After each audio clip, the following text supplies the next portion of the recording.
di masyarakat banyak tradisi-tradisi yang mengenai hari Asyura tadi. Menurut Ahlussunnah apa yang paling tidak jadi bid'ah, jadi apa gitu ya pada saat hari Asyura itu, apa amalan-amalan itu? Karena di masyarakat banyak yang macam-macam lah ya, bikin ini, bikin itu, yang paling tepat apa dari itu? Oh iya, jazakallah khair, pertanyaan bermanfaat. Yang pertama kita harus luruskan nih bahwa bulan Muharram itu bulan yang mulia. Bahkan Al-Quran menyebutnya bulan suci. Karena kata Allah, minha arba'atuhu, bulan-bulan yang ada dalam hitungan Allah itu kan 12 bulan. 4-nya adalah bulan suci, Zulqa'dah, Zulhijjah, Muharram, dan Rajab.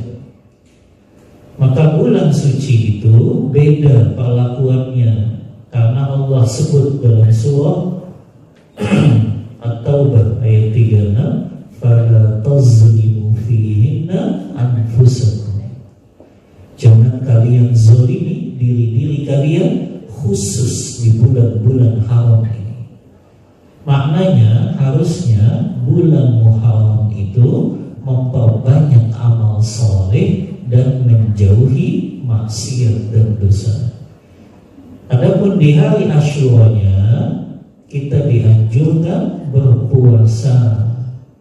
Bahkan dulu puasa Asyura itu puasa wajib sebelum turun ayat yang mewajibkan puasa Ramadan. Adapun setelah turun ayat puasa Ramadan, puasa Asyura hukumnya menjadi sunnah. Maka yang dianjurkan ya puasa pada hari Asyura, ya. Yang kedua, tidak ada keyakinan hari Asyura itu dianggap hari sial. Makanya sebagian Jawa, nggak tahu Jawa Timur atau Jawa Tengah, yang menamakan bulan Muharram itu bulan apa? Bulan Syura. Syura artinya apa? Menyeramkan, membahayakan. Itu kan keyakinan sebagian kaum muslim. Makanya nggak tahu di Jawa Tengah atau di Jawa Timur, kalau bulan Muharram mereka nggak berani ngadain hajatan karena menganggap itu bulan sial. Makanya orang di sana, alhamdulillah yang udah ngaji. Jadi kalau mau hajatan itu gedung-gedung kosong di bulan Muharram. Jadi kalau mau hajatan mending di bulan Muharram karena harganya lebih murah. Ya, karena orang nggak berani hajatan. Ya. Nah itu keyakinan bulan Muharram, bulan sial ini harus dibatalkan, nggak boleh. Allah sebut bulan Muharram bulan suci, sebagian kok malah menganggapnya bulan sial, bulan menyeramkan. Apalagi ada tradisi juga keluarnya kerbau bule itu yang diarahkan tanggal 10 Asyura, hari Asyura. Malam-malam 1 Asyura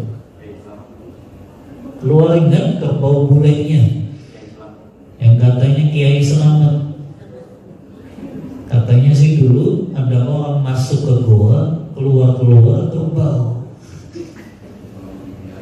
Ternyata itu katanya Kiai gitu. Alhamdulillah, ya. Nah, keyakinan ini yang nggak boleh, ya. Itu kan menyedihkan sekali kalau kerbau bulenya diarak itu malam 1 Syura, ya.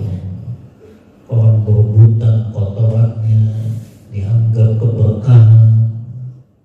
Bagaimana kaum muslimin mau maju, ya, mau betul-betul menguasai dunia kalau muslimnya masih melakukan kesyirikan, muslimnya masih bergantung kepada sesuatu yang itu gak bisa mendatangkan manfaat dan bahaya. Nah ini bagaimana muslim bisa tegak kokoh Islam ini kalau muslimnya sendiri masih bergantungnya kepada jimat-jimat, kepada dukun,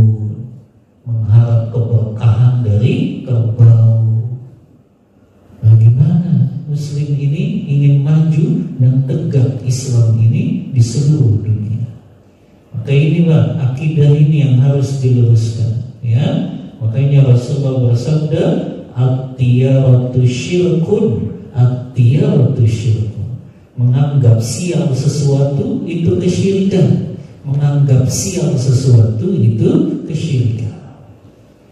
Maka di antara amalan yang utama, kita mendakwahkan ini di bulan Muharram, ya. Selain puasa, dakwahkan amalan yang benar. Gak ada amalan-amalan khusus di hari Asyura. Seperti sebagian juga mandiin benda-benda keramatnya, ya, kerisnya dimandiin, ya, pedangnya, goloknya dimandikan. Gak ada. Nah, ini kan bergantung kepada jimat dan benda keramat, ya. Padahal mukmin itu bergantungnya hanya kepada Allah. Lihat Bapak Ibu, kata para ulama, kaidahnya orang yang bergantung kepada selain Allah, dia adalah orang yang paling lemah di muka bumi. Orang yang bergantung kepada selain Allah, dia orang yang paling lemah. Lihat orang yang bergantungnya kepada jimat, kalau jimatnya ketinggalan, takutnya luar biasa, ya, karena sudah bergantung tuh hatinya, ya. Orang yang gantungnya kepada benda-benda keramat, kalau benda keramat itu rusak, gak dirawat, takutnya luar biasa. Akhirnya dia jadi orang yang paling lemah. Maka ini begitu kaidahnya kata ulama. Siapa yang bergantung kepada selain Allah, maka dia orang yang paling lemah di muka bumi ini. Sebaliknya, orang yang bergantungnya, bersandarnya kepada Allah saja, dia orang yang paling kuat di muka bumi ini. Allahu ta'ala a'lam bishawab. Tentang puasa 10 itu katanya Nabi berniat tahun depan akan puasa 2 hari, Iya. tanggal 10 atau tamat tanggal 11. Itu bagaimana penjelasannya? Iya. Memang yang dianjurkan tidak hanya puasa Asyura 10 Muharramnya, tapi puasa 9 Muharram dan 10 Muharram. Karena Rasulullah bersabda dalam hadis riwayat Muslim, ketika tahu hari Asyura itu orang Yahudi juga berpuasa. Karena orang Yahudi merayakan keselamatan Nabi Musa dan Bani Israel dari kejaran Fir'aun. Makanya orang Yahudi juga puasa pada tanggal 10 Muharram. Setelah Rasulullah tahu orang Yahudi juga mengagungkan 10 Muharram ini, hari Asyura, maka Rasulullah bersabda, in ishtul amul qabil la asumanna yawmat tasi. Kalau aku masih hidup di tahun depan, maka aku akan berpuasa juga di tanggal 9 Muharramnya. Jadi ingat, kenapa Rasulullah nggak banyak berpuasa di bulan Muharram? Karena salah satunya wahyu tentang puasa Asyura ini itu di akhir-akhir hayat beliau, ya, keutamaan tentang bulan Muharram.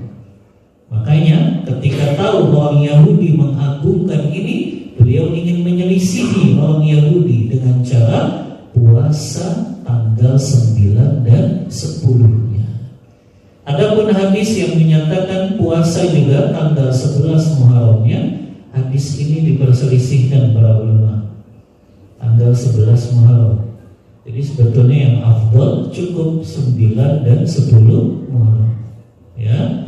Kecuali 9-nya kelewat, maka boleh 10 dan 11-nya, dalam rangka menyelisihi orang-orang Yahudi yang hanya puasa hari Asyura saja.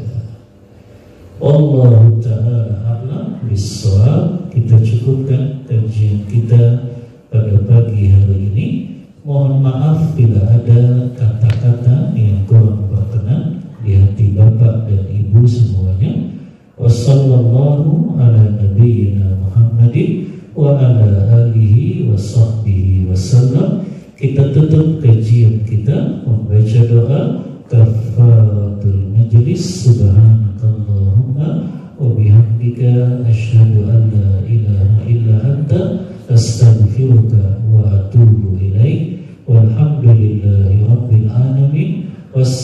Assalamualaikum warahmatullahi wabarakatuh.